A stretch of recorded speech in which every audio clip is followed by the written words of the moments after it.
ಇವತ್ತೇನು ಸರ್ಕಾರ ಈಗ 15% ಮೀಸಲಾತಿಗೆ ನಾವು ಇನ್ನೊಂದೇ ಮುಂದುವರಿಸ್ತೀವಿ ಅಂತ ತೀರ್ಮಾನ ಮಾಡಿದ್ದಾರೆ.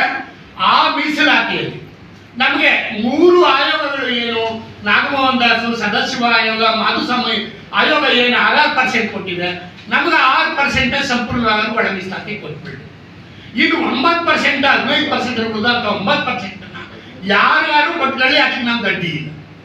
ನಮಗೆ 3 ಆಯೋಗಗಳು ಶಿಫಾರಸು ಮಾಡಿರ್ತಕ್ಕಂಥ 6% ಒಳ ಮೀಸಲಾತಿಯನ್ನ ಅಳವಡಿಸ್ಕೊಂಡು ಈಗ 56,000 ಹುದ್ದೆಗಳನ್ನ ತುಂಬತಕ್ಕಂಥ ಸಂದರ್ಭದಲ್ಲಿ ನಮಗೆ ಒಳ ಮೀಸಲಾತಿ 6% ಕೊಟ್ಟು ನಮಗೆ ನೇಮಕಾತಿಯನ್ನ ಮಾಡಬೇಕು ಸರ್ಕಾರ ಅಂತೇಳಿ ನಾನು ಸಮಾಜ ಕಲ್ಯಾಣ ಸಚಿವರು ಸನ್ಮಾನ್ಯ ಮುಖ್ಯಮಂತ್ರಿಗಳಲ್ಲಿ ನಾನು ಮನವಿಯನ್ನ ಮಾಡ್ತೇನೆ. ಈ 6% ಅಲ್ಲಿ ಎಷ್ಟು ವರ್ಗಗಳು ಬಂದವು? 6%ಗೆ 18 ಜಾತಿಗಳು ಬರ್ತವೆ ಸರ್. ಅದೊಂದೇ ಜಾತಿ ಬರಲ್ಲ, 18 ಜಾತಿಗಳು ಬರ್ತವೆ. ಸಾಮಾಜಿಕ ಸಂಬಂಧಿತ ಜಾತಿಗಳು 18.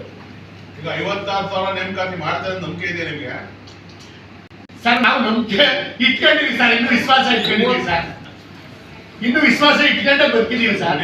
ಅಂತಾರಲ್ಲ, ನೇಮಕಾತಿ ಮಾಡಕ್ಕೆ ಅವಕಾಶ ಇದೆ ಸರ್. ಮಾಡ್ಲೇನೆ ಅಧಿಸೂಚನೆ ಎಲ್ಲ ಹೊಡಿಸ್ತಾವ್ರಲ್ಲ ಸರ್. ಏನ್ ತಾತ್ವಿಕ ಕಾರಣ ಕೊಟ್ಟಿದ್ದಾರೆ? ಮಾಡಲ್ಲ, ಹಳೆ ಮೀಸಲಾತಿ ಒಳ ಮೀಸಲಾತಿ ಕೊಡೋದಕ್ಕೆ ಏನ್ ಕಾರಣ ಕೊಡ್ತಿದ್ದಾರೆ ಸರ್? ಅವ್ರು ಕಾರಣ ಅರ್ಜಿ ಹಾಕಿದ್ದಾರೆ ಹೈಕೋರ್ಟ್ ಅಲ್ಲಿ ಅಂತ ಹೇಳ್ತಾರೆ ಸರ್.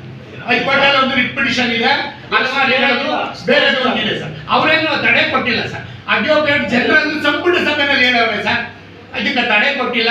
ನೀವು 50% ಅಲ್ಲೇ ಮೀಸಲಾತಿನ ಒಳ ಮೀಸಲಾತಿನ ಅಳವಡಿಸ್ಕೊಂಡೆ ನೀವು ರಿಕ್ರೂಟ್ಮೆಂಟ್ ಮಾಡ್ಬೋದು ಅಂತೇಳಿ ಅವ್ರು ಟಿಪ್ಪಣಿ ಕೊಟ್ಟಿದ್ದಾರೆ ಸರ್. ಸಂಪುಟ ಸಭೆ ರೆಕಾರ್ಡ್ ಆಗಿದೆ ಸರ್. ನಾಳೆ ಎಷ್ಟು ಜನ ಸೇರ್ತಿದೆ ಬೆಂಗಳೂರಿನಲ್ಲಿ? ಈಗ ನಾವು ಎಲ್ಲಾ ಕಡೆಯಿಂದ ಸುಮಾರು 1 ಲಕ್ಷದ ಮೇಲೆ ಜನ ಸೇರ್ಬೋದು ಅಂತ ನಿರೀಕ್ಷೆ. ಮಂಡ್ಯದಿಂದ ಎಷ್ಟು ಜನ? ಮಂಡ್ಯದಿಂದ ಕನಿಷ್ಠ ಒಂದು 25 ಬಸ್ ಮೇಲೆ ಹೋಗ್ತವೆ ಸರ್. ಪ್ರತಿ ತಾಲೂಕಿಂದ ಟ್ರೈನಲ್ಲಿ ಹೋಗ್ತಾರೆ, ವಾರಂಟಿಯಾಗಿ ಹೋಗೋರು ಇದ್ದಾರೆ.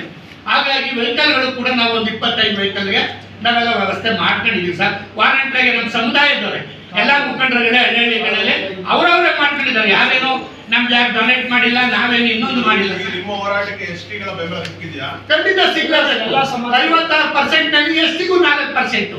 ಒಂದು ಮಾದಿಗ ಸಮಾಜಕ್ಕೆ ಅನ್ಯಾಯ ಮಾಡದೆ ಅಂತಲ್ಲ, ಇವತ್ತು ಪರಿಶಿಷ್ಟ ಜಾತಿ ಪರಿಶಿಷ್ಟ ಪಂಗಡಕ್ಕೂ ಕೂಡ ಈ ಸರ್ಕಾರ ಅನ್ಯಾಯ ಮಾಡಿದೆ.